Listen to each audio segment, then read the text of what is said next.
Ini adalah gunung es dari 40.000 tahun yang lalu. Aku tidak tahu makhluk apa yang ada di dalamnya.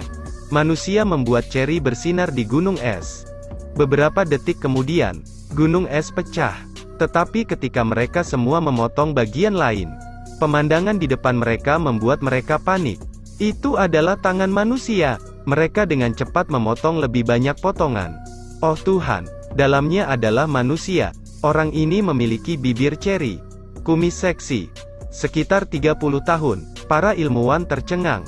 Jika menyukai waktu, pria berusia 30 tahun ini kini berusia di atas 40.000 tahun.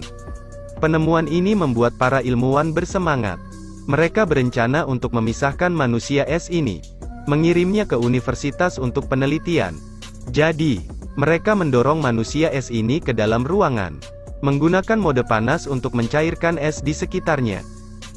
Gunung es terus-menerus mengeluarkan air, sehingga harus mencair selama 25 jam. Akhirnya mereka menyelamatkan manusia es ini. Petugas medis mengenakan alat pelindung, memotong bulunya, dan mengeluarkan barang-barangnya. Jaket bulu ini, sekitar 100 jutaan. Kemudian pasang EEG pada tubuh. Tiba-tiba keajaiban terjadi. Sel-sel otak masih bersifat metabolik. Oh Tuhan, manusia es ini masih hidup. Ini mengejutkan semua orang. Segera, dia didorong keluar dari ruang operasi ke ruang gawat darurat. Menyelamatkan nyawa manusia es ini. Menjadi oksigen. Memasukkan nutrisi ke dalam tubuh. Melengkapi nutrisi. Langkah selanjutnya adalah menggunakan sumber 200 watt untuk menyelamatkan nyawa.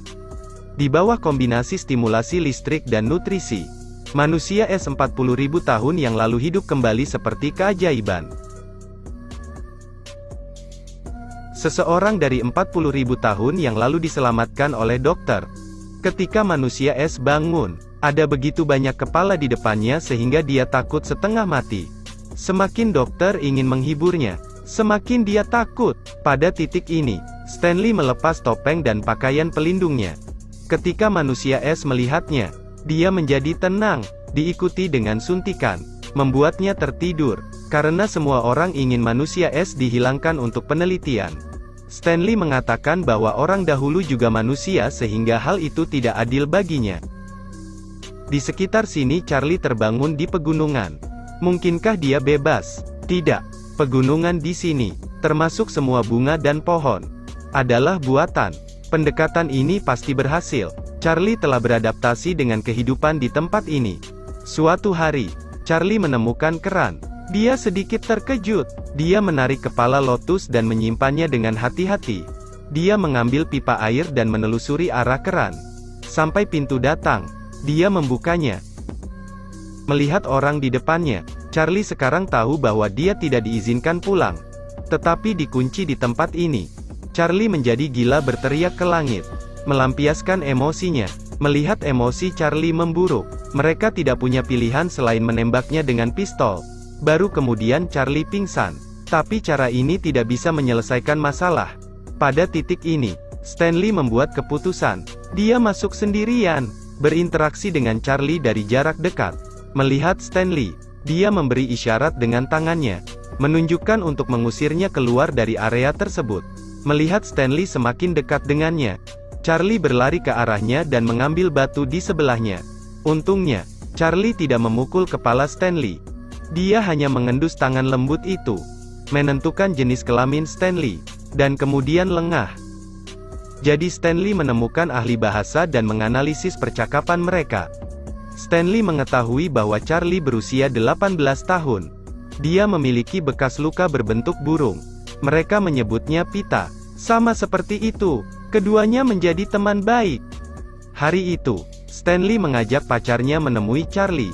Akibatnya, dia tidak bisa mengendalikan diri saat melihat Diane. Charlie melihat seorang wanita untuk pertama kalinya dalam 40.000 tahun. Dia menatap Diane dengan linglung. Untuk menunjukkan kasih sayangnya, Charlie mengambil makan siangnya dan memberikannya kepada Diane. Karena dia tidak ingin membuat Charlie marah, Diane harus makan. Tapi dia tercengang. Dia merasa mual. Ternyata serangga. Charlie menatap Diane. Dia juga menatapnya. Tiba-tiba, Charlie menjambak rambutnya dan mulai mengendus. Dian takut. Pada akhirnya, Stanley menghentikan perilaku Charlie. Charlie kemudian mengeluarkan pancuran dan meminta Stanley untuk menunjukkannya kepada Diane. Hasilnya kembali dicegah oleh Stanley. Charlie patah hati. Pada saat itu sebuah helikopter muncul.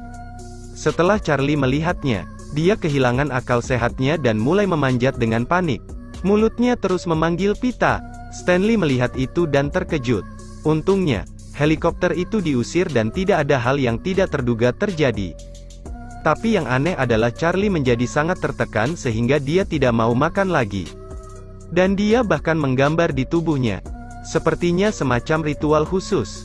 Stanley mendekati seorang tetua setempat untuk menanyakan hal-hal yang berkaitan dengan Pita. Ternyata Pita adalah utusan para dewa. Karena tahun itu medan magnet yang berubah menyebabkan kekurangan makanan. Charlie berpikir mengapa dia menyinggung Pita. Karena dia tidak ingin suku itu kelaparan. Dia mengorbankan dirinya sendiri. Tapi sekarang dia percaya helikopter itu adalah burung ajaib. Jika dia terus seperti ini, dia akan mati kelaparan. Melihat Charlie seperti ini, Stanley juga sangat kesal. Dia mengenakan pakaian kuno dan pergi dengan manusia es di jalan untuk menemukan Pita. Ini pertama kalinya Charlie melihat dunia luar. Tiba-tiba, helikopter itu muncul lagi. Charlie senang. Sebelum Stanley sempat bereaksi, Charlie meraih kaki helikopter dan terbang ke langit. Pilot melihat dan ingin menyelamatkannya. Hasilnya adalah 40.000 tahun kemudian. Charlie masih belum melupakan misinya untuk mendedikasikan dirinya untuk suku tersebut. Gambar ini menggerakkan Stanley. Tanpa melihat daftar aktornya, sulit membayangkan Charlie diperankan oleh aktor Asia. Halus memainkan menyedihkan dan kesepian dari orang kuno. Bahkan jika mereka manusia, mereka dianggap spesies yang berbeda di waktu yang berbeda. Film berakhir di sini. Sampai jumpa.